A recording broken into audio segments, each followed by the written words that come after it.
And welcome everybody. This is the post Thanksgiving Monday night webinar for the October business of wine. And let's see, did that work out okay with the video that I sent with the wrap up? Yep. Excellent. And then so tonight's Q&A, and we can cover any kind of topics. I've got a couple of I don't think, have I gone over the pricing calculator and the marketing workbook? Do you guys recall? I don't think so. I don't think so either. We're getting into the wine education business, and I don't know which way is up half the time anymore. So anyways, so anything you guys like covered in more depth or clarified, or any questions in general about where we are? So I went through the Wine Biz Sim for the blending. Yes. And you had mentioned on your Wednesday cast that there was a blending Calculator? Yes. Is it where, and you said that that Napa Valley had one online, but it's no longer there, or what was that? Not sure about, you mean Napa Valley Wine Academy? Right, had a link or something you said that was no longer there? Or maybe I misunderstood. Yeah, probably misunderstanding. So when you go into the, and by the way, we're getting ready to upload, probably by next week, we're going to have a new version of the Wine Biz Sim, and I fixed that bug, so you'll be able to do 100% blend on the regular spreadsheet. Okay. But the blending calculator that we've got specifically is the one that is for that I introduced with the blending exercise. Right. And so if you go to blending calculator and hit new, and it looks like this, similar inputs for case production and that kind of stuff. But this is where it facilitates blending better than the general production spreadsheet. So in wine lot 1, maybe that's where I was getting confused. In the wine lots 1 through how many ever you're going to do, what do you put in there? Wine lot number. Do you put the type of wine, whether it's a Merlot or Zin or Petit Syrah or? Exactly. Yeah. Okay. And if you're doing it with the, where are my prompts? The reason I ask is because on the last one there was a drop down. Right. And you just picked. So I wasn't sure if we just typed it in or not. Well, what'll happen when you're doing a wine, when you're doing an actual blending, you've got lab bottles usually set up. And those would be, did you see the PDF with the wine label, bulk wine things? So they'll usually have like an ID number. Okay. So what you might have is just CS or Cabernet Sauvignon.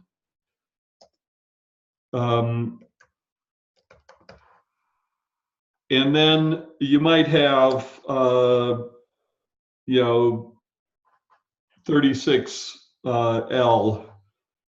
just something as an identifier. And then you might have another Cabernet Sauvignon. That's why we don't have the drop down here. And it might be that your project info, you're doing a Meritage blend, and you might just be working from the ID numbers, or it might all be Pinot Noir and that kind of thing. Yeah. All right, good. Thank you. Yep. So it just makes it a little easier to think, and plus you can blend up to 10 different wines, and kind of puts it in a different context. Okay. So everything else, saving it and all that kind of stuff is, and then the other thing is you don't go as deeply into the worksheet. There's some, things you can do afterwards, but it's just kind of gross amounts rather than anything that you wanted to do additional with winemaking, cellaring, and aging. You just put a single number in there. Okay. And then, and how are you doing, Ann? Everything coming along good in your studies? And Well, I'm just trying to keep my head above water. I turned in my essay. I ended up having to rewrite it, but that's a long story. But yeah, you got next time, if you want, if I can be of any help on I don't want to get in. Who's your regular mentor? Martin Reyes. He Great. just got MW. Yeah, and he'll be actually a lot more fresh on the details than I am, because I'm I officially retired today as vice president of the Institute of Masters of Wine North America. So, woo. Yeah. And I've been the only vice president since the founding of the Institute of Masters of Wine North America. So it's turning over the gauntlet here. Is the fact that my name doesn't show up here, does that mean that you did not get my blending? It might be. Because I sent it to you a long time ago. It could be also, if it was a long time ago, it could have been. There you are. Okay. All right. Good. Yeah, this is I thought I finished. Yeah, you're done. Okay. Yeah, it's a matter of how far back I go in this, so we get all sorts of different things. Actually, it's best if I leave that out, because people go, "What the heck is that?" All right. So while I'm on here, let me go over a couple things. One is the marketing and sales portfolio. Now, nothing to turn in here, but again, if you go back to the auto filter and you go to your pull down, there's something called the marketing and sales portfolio and budget workbook. Okay. And when you hit new, this is how it looks. I don't think the video tutorial link works. We're just in the midst of doing an overview, but this is kind of useful for getting what one of the challenges of marketing in wine is, when you've got a portfolio of products rather than a single product. So the reason we built this is there's a real need to figure out how to manage a number of different products. So the same thing here, you name it, put in the winery name and the date. And this one looks like a little bit more of a nightmare, because it allows you to put up to 20 different individual wines. Then what it's going to do for each of the wines is ask what is your cost of goods, which you would get if you're a marketing manager. Winemaking would tell you what the cost of goods is. And remember, and this is how these spreadsheets kind of sort of all link together in the supply chain. When you've established your cost of goods, there's also going to be this gap between the cost of goods and the selling price. Now at Behringer, this was a bonusable event. And you would use this calculator to put together your marketing and sales forecasts. Does that make sense? So you put in your cost of goods, you put in your ex-sellers. Now sales wants their pricing to be competitive, even advantageous. So there's a real push and pull internally sometimes between sales and marketing and production. So what Behringer used to do was actually make a bonus on it so that sales would also benefit if there were a target differential profit between the cost of goods and the FOB was reached. They would set it in something like this, and then they would look at it at the end of the year, and if the percentage had been met, then that would trigger a bonus. So it was one of the ways that wineries use to help it. It doesn't eliminate, but it helps to kind of tone down the internal struggles between winemaking setting the cost of goods, because remember, they've got their own profit built into their establishment of the cost of goods, because they've got to look at their profitability, they've got to pay for new equipment, they've got to have cash reserves, you know, for new barrels and all these kind of things. So winemaking wants as high as possible internally a cost of goods. Marketing is a little bit more ambivalent, but they're going to be really looking at that differential, and so will sales. So by using this as a bonus trigger, it has its advantage. And you can see the gross margin then is displayed over here, okay? And then in the case production, it gives you your gross revenue, this, and this, okay? So this is the first sheet, and you put in, you know, this would be your Meritage or your Chardonnay or your Gewürztraminer or your red blend, the vintage, and it fills all this out. Now, the next thing is that we've been talking about the sales channels now.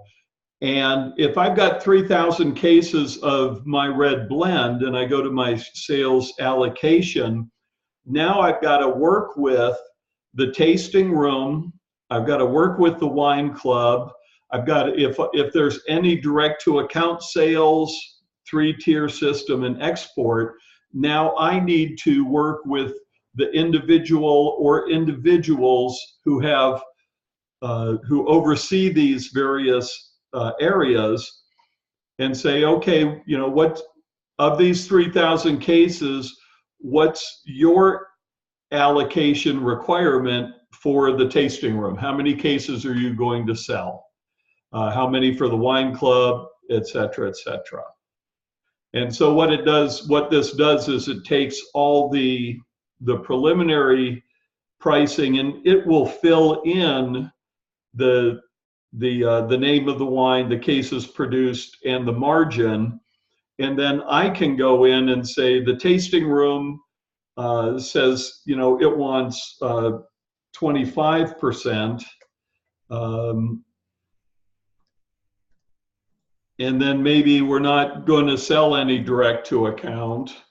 So then I need to reallocate another, you know, another 10%, let's say, to the wine club, and then we're going to bump up our U.S. distribution to 45%. Okay. So again, these allocations then, there are a couple perspectives on this.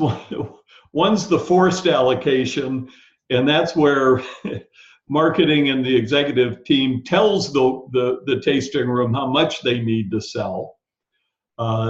If it's a high demand wine and is facing shortages of supply, then it might be that the tasting room's asking for 1,000 cases, but you're only going to give it, X amount based on last year's performance, et cetera, et cetera. Does all that make sense?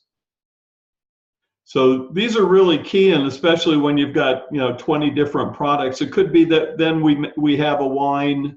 If we go back into the portfolio, maybe we've got a tasting room reserve, and the tasting room reserve is only for the tasting room and maybe some allocated for the wine club, but it's never put into distribution. And again, this is how you can create a special wine. You can only get at the winery. And a common practice, and you need to know these kind of things, Anne, for your papers on this kind of stuff. It may be just the same exact thing as out in the market. They just put a different label on it and even bump the price up. But most often it is a different wine, and they'll do a different blend and that kind of stuff. So then once you've got that, it prints out your report, and then you can let everybody know what their commitments are, how many cases they're responsible for selling, and it's also the job of the marketing manager over time to revise this so that maybe I'm going to save this, and I've already saved this one time, but now it's 3 months into the year, or 6 months or 9 months into the year. I can save it and then clone it. And when I clone it, it'll make an exact copy, and I can save and bookmark it again and put a new date on it, and go through all the revisions like in a 6-month period. So maybe the 3-tier sales are not going as well, so I've got more, and I can reallocate more over to the tasting room. Why is it doing? So Tim, I have a question for you on these workbooks. Yes. Are they linked, or can they be linked so you're not having to redo manually the actual wines that you're putting together? Like for your blending, can that be then migrated into the marketing and sales, or how does that work? No, it can't. It has to be manually done. Okay. Yeah. Yep. And we may get to a point, but we're talking about some really, really serious program dollars. Yeah, I'm just thinking about people who are lazy like me. And like me, brother, and like me too. Yeah. Tim, I have a question too. So, Yes. do these spreadsheets ever start to kick in operating leverage? Like as your production grows, do you start to get some economies of scale built into your bottle price, or some of your inputs, or is it just linear? It's linear until you change the input. Okay. So again, if let's say that we had our 3,000 case $25 red blend, Mm-hmm. and it starts to explode. So what I would do is I would go into that production number, or that workbook, and again I would clone it.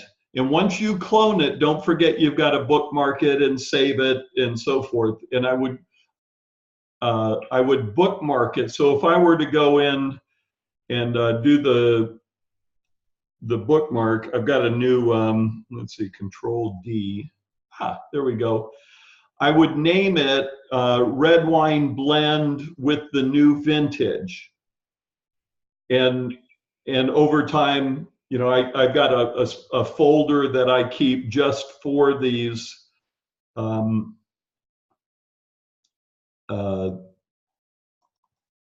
let's see here.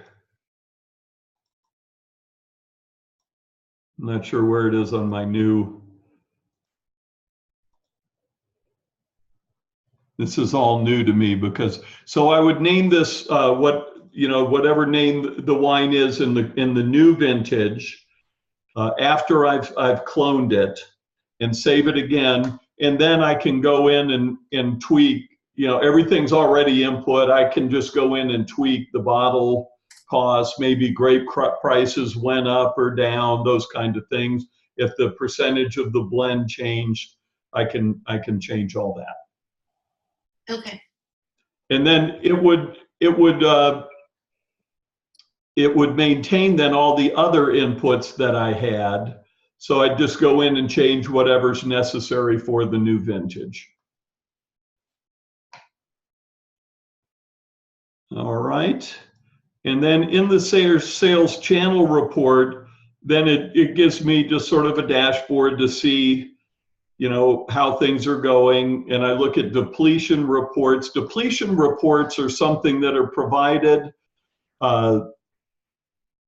either internally. So if you have direct-to-consumer sales, you would be reporting on how many cases, usually on a month-to-month basis, have been sold or depleted. And if you're doing 3-tier distribution sales, every month your distributor will supply you with a full depletion report of every item, how many cases were sold, what kind of discounting, what kind of sample allowance. And this ought to be, when you're negotiating a contract with the distributor, it's also something that should be stipulated that you require a monthly depletion report and what it should include. Okay, does that make sense? And then the same for export as well, that you would want your anybody that you're exporting to give you a report. One time I had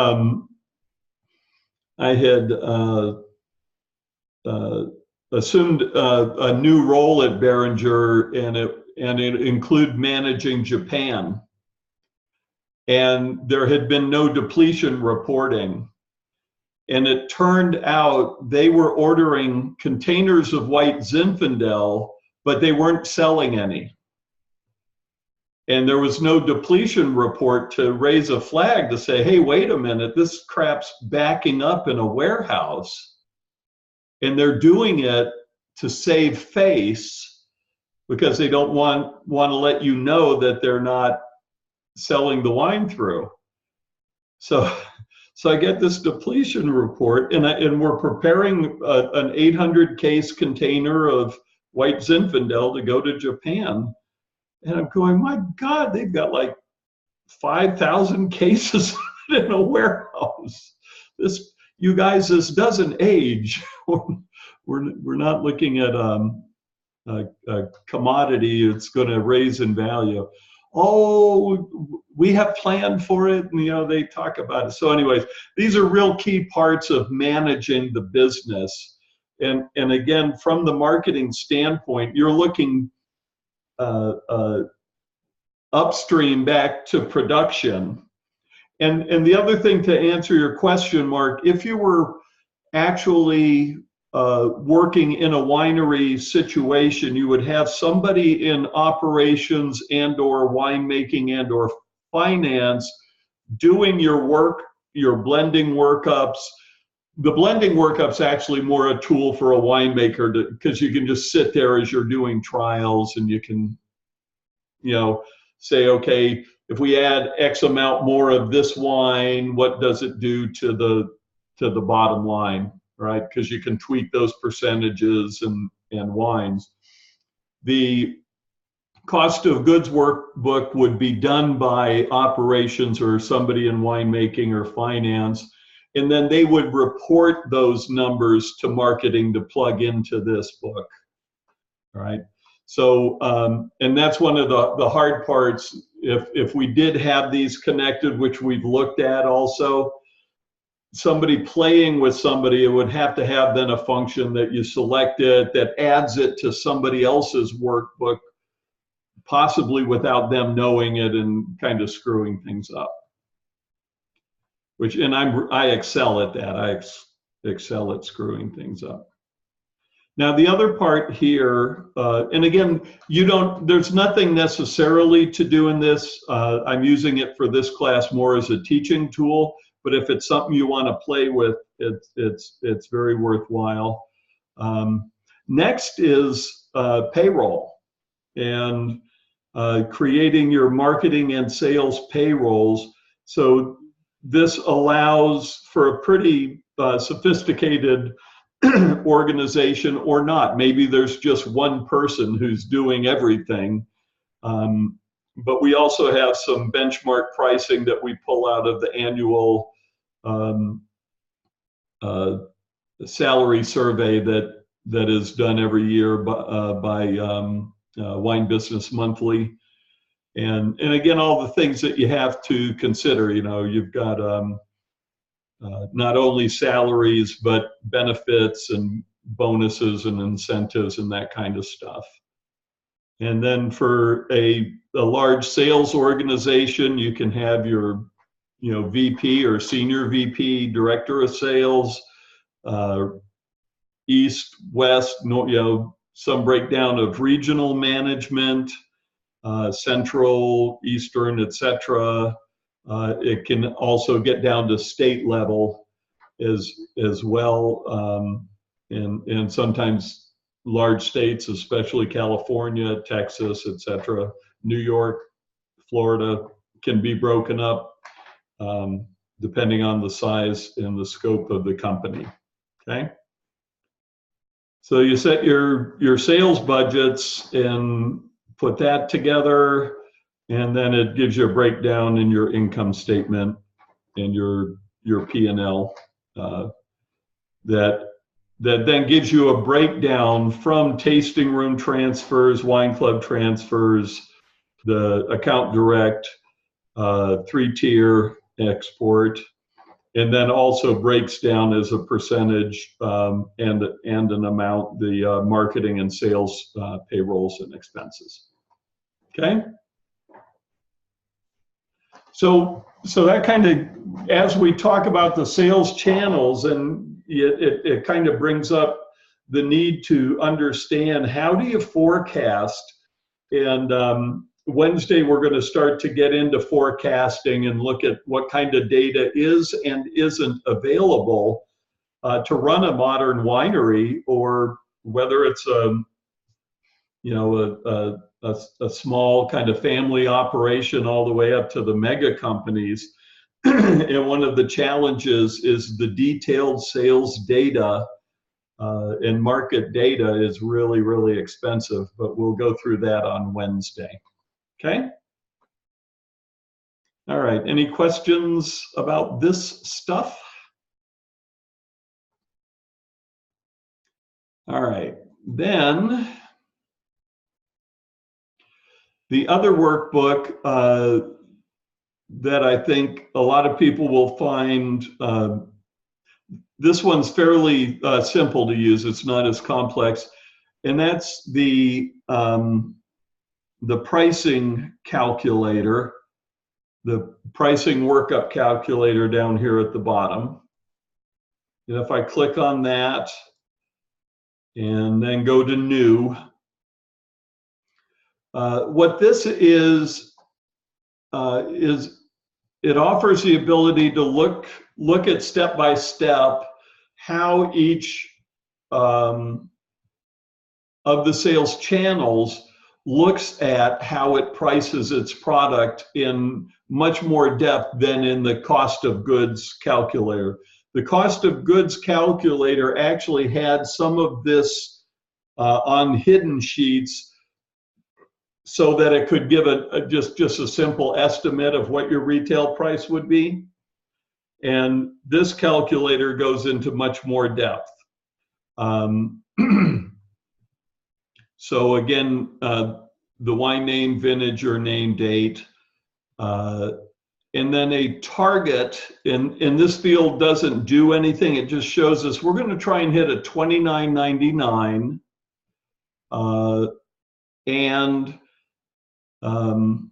and we'll get to then where that goes. But right now, the way we've got it set up, we're hitting a $32 retail price, with the possibility that in restaurants that's going to be $72 a bottle. And the actual distributor selling price is $24 a bottle. All right. Now, for your FOB in this case, you can step it up. So if we want to see how, given all the other inputs, and there will be a number that we can change, what FOB would we need to hit this $29.99 that we're trying to do? And as I step this down, you can see the price going down until we get it. Okay, does that make sense? You see that okay? We've got the tasting room direct-to-consumer pricing here. In many cases, if you're a small winery, the tasting room price is just you double your cost of goods. You sell it in the tasting room. The actual process most people use is to go through the full distribution workup to see what given their cost of goods, or given their cost of goods, what would they actually be working it up. So this is your FOB price here, and if you had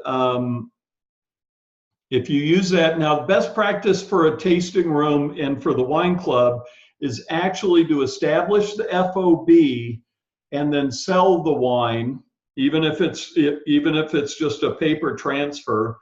You actually have a transaction to the tasting room where they're buying the goods at a price that the distributor at least would buy it for. Does that make sense? Now, very often, what'll happen in reality, though, is that you use the U.S. distribution page to establish what the wine would sell for in the market if you were going through the three-tier system. So the way that looks is we had set up an FOB of $106.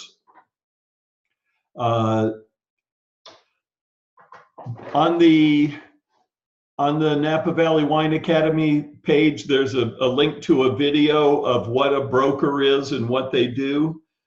But a wine broker is somebody that's in a country, a region, or a state that is usually an independent contractor that is paid by the winery on a percentage of the sales that they generate for their region. Okay.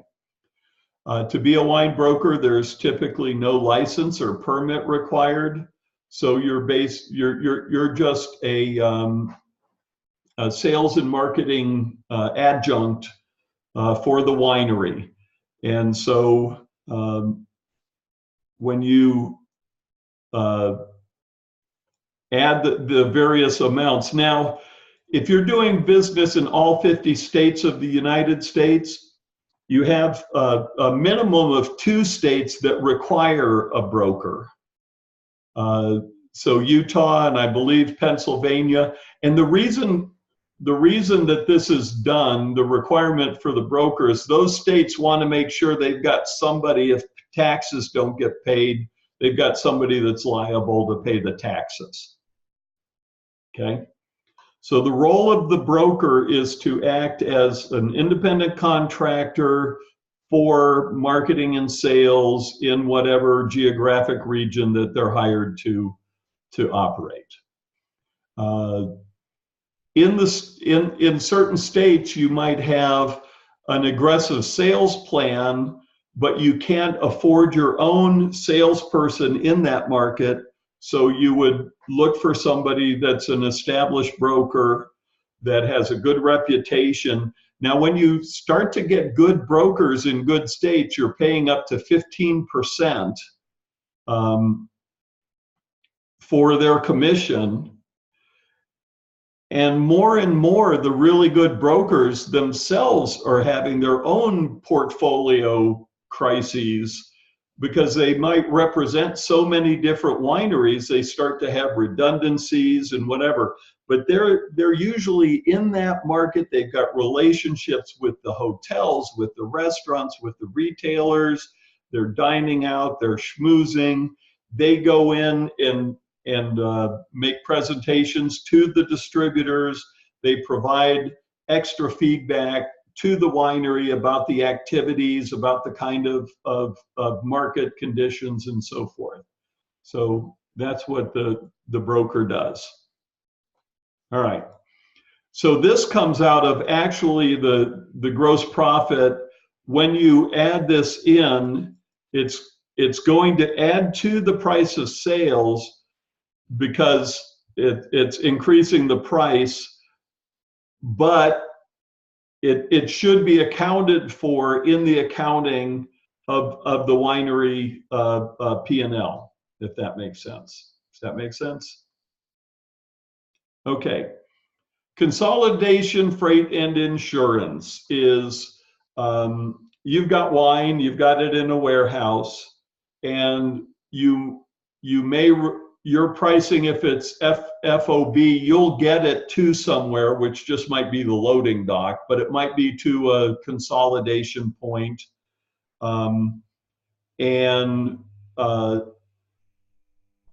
These costs are assigned to the distributor. So once the transaction has been finalized with the distributor, the winery will facilitate getting the order together and making whatever local accommodations for the product. But the freight, insurance, and tax is actually on top of the FOB, and it's paid by the distributor. Does that make sense?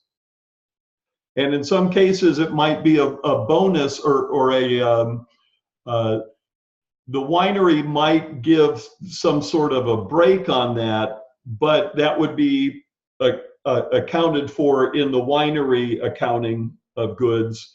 And so let's say that we were trying to get to a certain state and it's a really, really high consolidation and freight. We'll say, okay, we're not, go ahead and base yours on $8 a case, and we'll give you a credit of $4 a case to help offset that.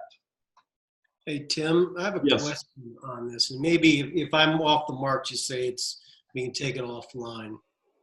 But regarding the brokers and then the freight and storage and warehousing, when I've purchased wine online or a wine club, I notice that some of them, they don't come from Napa or Sonoma or wherever. They're coming out of Missouri or New Jersey, or who are those folks that are shipping it to me then? So, and we'll get, when we get to wine clubs and tasting rooms, we'll talk about that a little bit more in depth. But to answer your question, as direct-to-consumer wine club and internet sales, there are third-party consolidators that I can ship a larger quantity to a facility that is bonded and licensed on the East Coast and maintain inventory, so that if somebody then orders a case of the wine, and let's say that I've got my goods stored in a bonded warehouse in New Jersey, and somebody in New York or North Carolina or even Florida orders it, I've actually gotten the wine to the East Coast on a bulk scale, which is much more efficient. I'm now going to have to pay the warehousing costs, but it still might be well worth it for me because now the local freight or the East Coast shipping of the product is much less. So this is sort of the classic centralized distribution hubs, and there's a number of different companies that have evolved just to fulfill these kind of orders and do that kind of stuff. Yep. So now that so basically at this point, I'm sorry, at this point, it's really the ownership of the distributor, and then the consolidation, freight and insurance, the additional costs, taxes or duties that are maybe on a state basis. Then there's state and local taxes. There could be flat fees by gallonage, all sorts of stuff. And if you look at this tab here, it should open in a new window. This is the full breakdown of all the different taxes by gallonage, by percentage, et cetera, et cetera. So it's a pretty complex mess of stuff. Okay. And you would put whatever, if you're doing all 50 states, you would try to do an average, again, estimating how much into which states and that kind of stuff. And then once all of that's paid and the goods show up at the distributor, you then create what's called the distributor landed or laid in cost of goods. That's the case of wine now in the distributor's warehouse, including everything it took to get there, all the taxes and those kind of things. So you can see our FOB was $168, and the distributor landed cost of goods is $189.44 once we add in all these things. Okay. Now the distributor owns it. They've got everything paid and ready to go on it. They then have to mark it up to determine their margin, their profit between their laid-in or landed cost of goods and then their selling price. And this is where, again, there's a real struggle here. There are deals that are made that are such a large volume and that are all predetermined that a large account, like Costco, like certain grocery chains and so on, will commit to buy X number of thousands and thousands of cases of goods, and they'll kind of sandwich the distributor and say, we want you to really, really work with us on this, and they may get the distributor to come way the heck down. Well, they're not going to go below cost, but work on 5 or 6%, or even some very rare. But we used to have Bordeaux's when I was in retail in Atlanta. I had a distributor, and I worked out a deal. If I'd take an entire container of wines, and all they had to do was offload the container right onto one of their trucks and send it to me, they do it for $1.50 a case. And these were wines that were $600 to $1,000 a case value. So we're really talking pennies on the dollar, but I was a good customer. I worked closely, and this is, there's two approaches. There's 2 points of view on, I'm a retail buyer and I'm working with the distributor. am I going to have a friendly and cooperative sort of symbiotic relationship, or am I going to be an asshole and be contentious and try to screw them for everything I can? And I would sometimes wear the, different hats with the same distributor, but more often than not, I wanted to have a really great relationship with my distributors when I was a buyer, because I wanted favors. I wanted things that they would be willing to do for me. And if I had the more antagonistic approach to things, then I'd be burning bridges that could come and bite me later down the road if they got really small allocations and I wanted some, and things like clearing the wine for a very low price. So Tim, is this where allocation comes in? Because I know that when I lived in South Carolina, Opus One was highly restricted into the state. So it was, I had a friend that owned a liquor wine shop, one of the largest retail shops in South Carolina. And he was telling me that South Carolina, and this is back in, 1998, 97, that for Opus One, the entire state of South Carolina had a very small allocation. And of that small allocation, he got the majority of it, which was 3 bottles.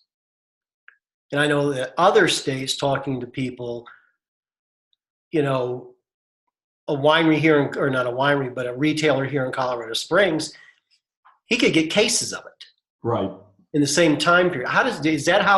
Is this where what you're talking about, where allocations come in to state or retailers or distributors?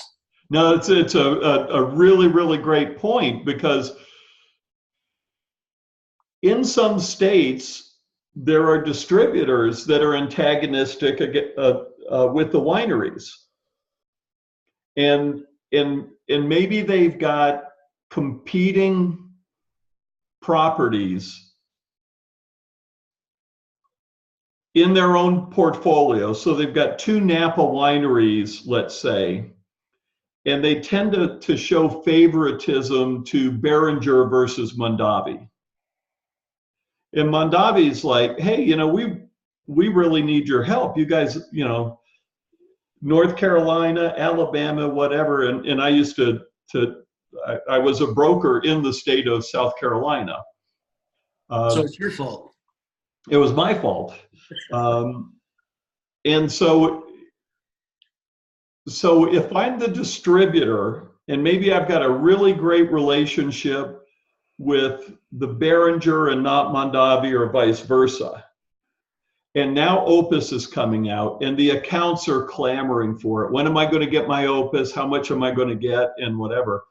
And if I'm the marketing, the key marketing person working with the key salesperson, and the key salesperson says, you know what, screw them.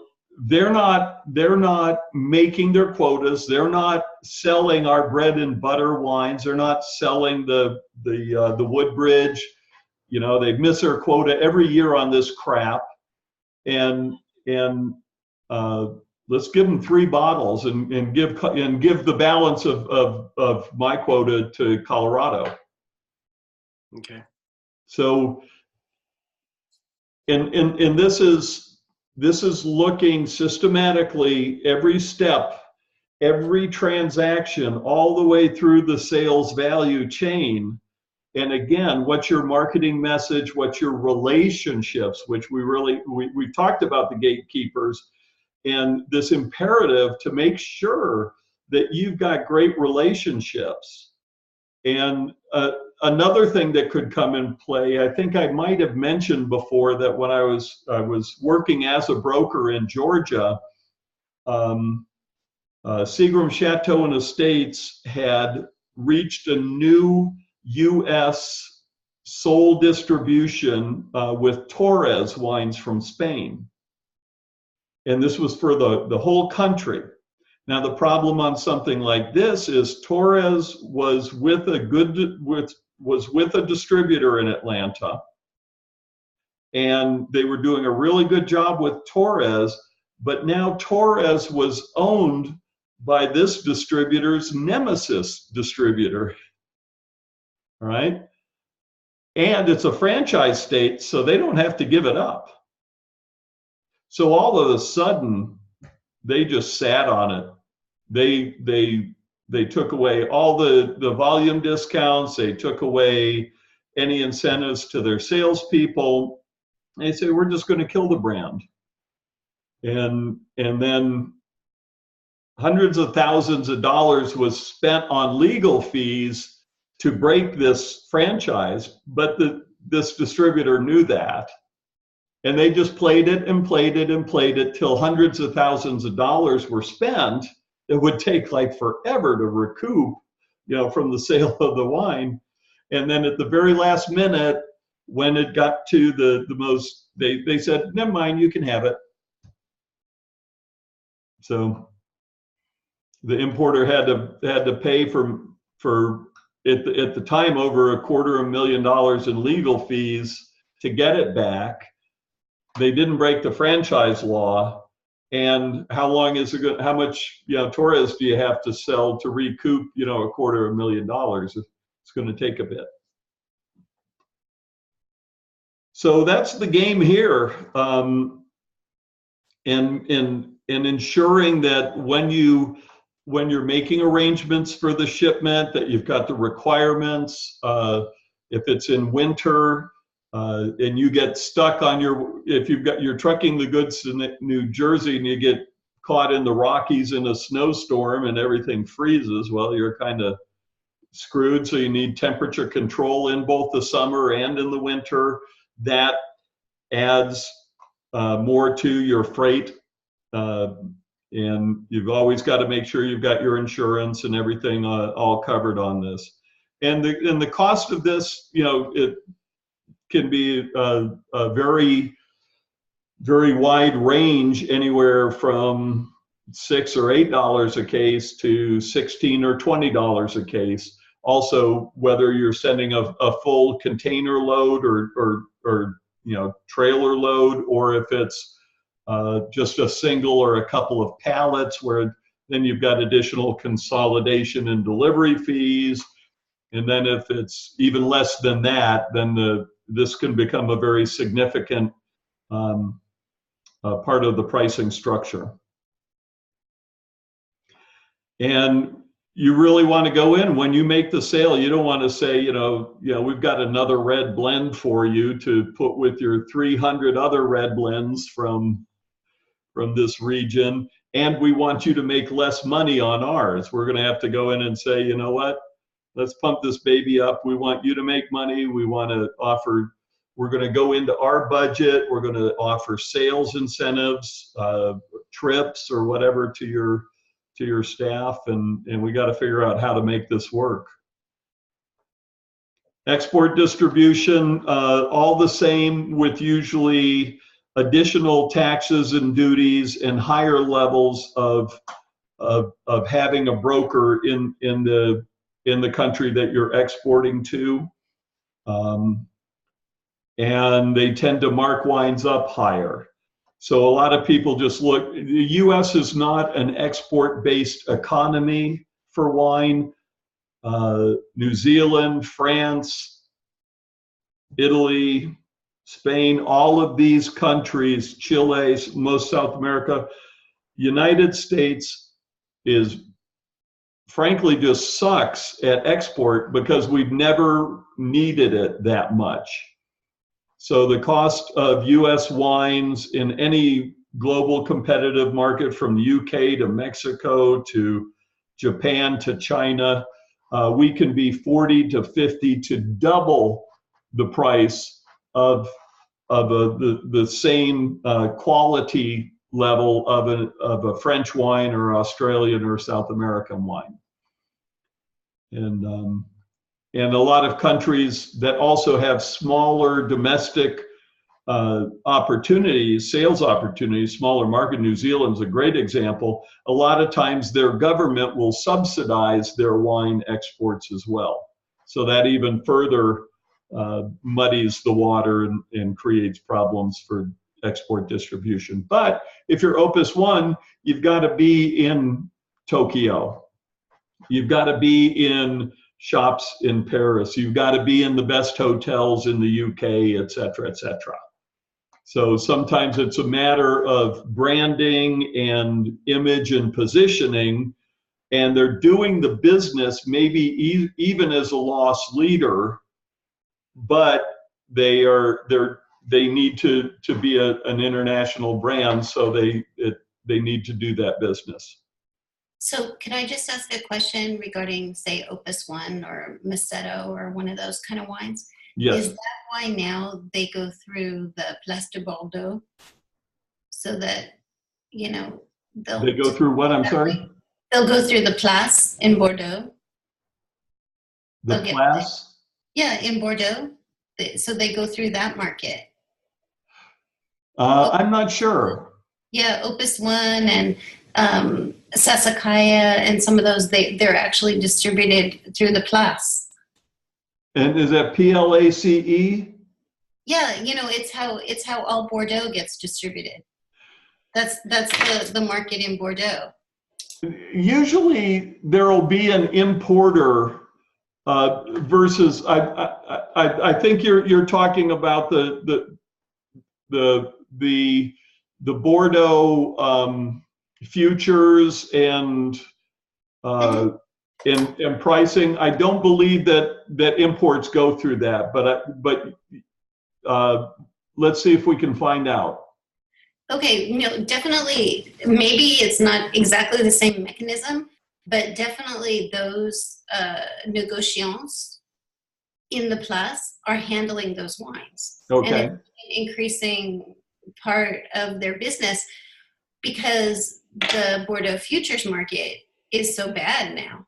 They're, you know, they've kind of, and maybe that's kind of, it's helping the U.S., you know, sort of marquee names as well as helping the French négociants. But yeah, definitely those wines are available there now. Got it. Okay. Yeah. Yeah, let's see what we can find. If you can find anything on that, and post it on the Facebook page. I'd love to find out more. I used to be really heavily involved in the Bordeaux direct import business, and they've got a lot of things in their system that actually don't serve their wines very well. And you know, these really high prices that you see for Petrus, you know, back a couple decades ago, they weren't the wineries that were making the markup. It was the negociants, it was the courtiers, and the system was where all the money was being made. It wasn't being made actually from the FOB cost of the goods, but you had to buy it from the people that they regularly sold to. And then the futures business is kind of pretty much passé these days. And without China, you know, France is dead, especially Bordeaux. So it's, and then the final frontier, and we'll kind of wrap things up, and that is the distributor pricing. Then one of the things also distributors might do is, when you look at the distributor pricing, all right, you could go in and say, and this is what they do in Atlanta, they'll mark it up 67%, all right, and create what's called a frontline pricing. But you see that our price is not even close anymore to what we were trying to hit for our retail average selling price. But what they do is, at the distributor, they give a false markup to create their own MSRP. And then what they do is they discount it, and often discount it heavily. Okay? So notice, as I'm discounting this back, If I discount it back 15%, we're back. So what they do is they create their own artificial MSRP at the transaction price from the distributor to the retailer or to the restaurant and so forth. And this also gives the ability to control volume discounting and those kind of things. Okay. So, and then the restaurant might not see that same kind of discount. You know, they may only get 10% because a lot of times they're only buying by the bottle as replacement for the list. They can't, you know, the big lists, you can't afford to buy a case of everything.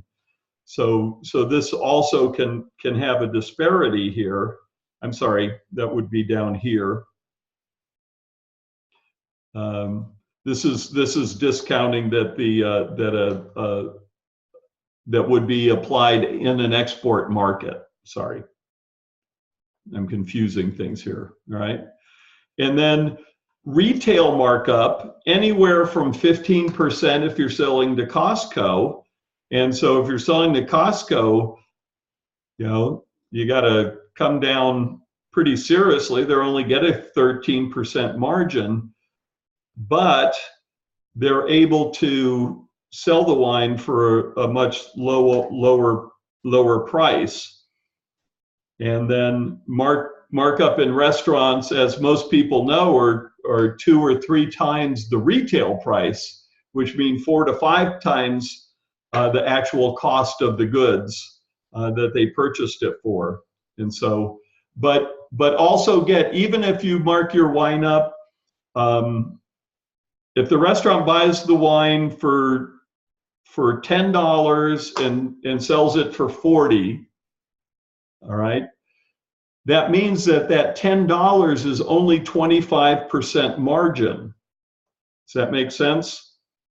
So if we mark it up 4 times here, that means that the margin on this, all right, the margin is 75% and the cost of goods sold is 25%. This is still a worse, this is a worse margin, a lower margin than they get for beer, for water, and certainly for spirits. So again, one of the competitive threats, this is one of the competitive threats of taking, you know, large bottles of vodka or tequila or this or that and putting it into a cocktail, and you might have a cost of goods sold of only 15% and wine's 25%. Now, the justification for these high markups is all the glassware, carrying the inventory. You might not get as strong a discount. You might even pay extra per bottle fees. And an awful lot of restaurants will find they can't even buy the wine from a distributor direct as cheaply as they could get it from Costco. And then this is sort of a push and pull that a restaurateur's got a wine on their list. They go in and see it at Costco and they go back and take it off the list. They pull it from the wine by the glass because of the restaurant doesn't want to shop and might not even legally be able to do so in their state at Costco. And they can't buy the wine from the distributor directly as inexpensively as it's being sold at retail by Costco. And then the other shops in the area have tendency to do the same thing, especially the specialty shops. They watch the inventories and products at Costco very carefully. If it shows up there, they take it out. And once people have taken something off a list or delisted it in their retail store, getting that back can be next to impossible. Okay? So that's kind of the push and pull between what you're doing and what your strategy is for retail versus your strategy for restaurant. And then someone like Opus is going to work really hard to build the restaurant pricing and try to not even give any to the retailers. because they want to have the bottles out there. They want it on the list. They want to get the eyeballs, and they want that halo that it provides for all the other Mondavi products. And again, if they're not getting the distributor support in the first place, or they'll be very selective in allocating the wine to the restaurants. Okay, if you'll pour Woodbridge by the glass as your house Chardonnay and Cabernet, we'll get you a bigger allocation of Opus. So that's how that all works. Okay? Questions? Answers? All righty. Okie doke. Well, thank you guys. Wednesday, we'll start looking at where do you get data? How do you find information? If I'm going to be forecasting for the sales, and remember that I've got to go all the way back to the vineyard to do that, you know, how does that work, and where do you get that information? And that's what we'll start covering on Wednesday. Okay? All right. Thank you.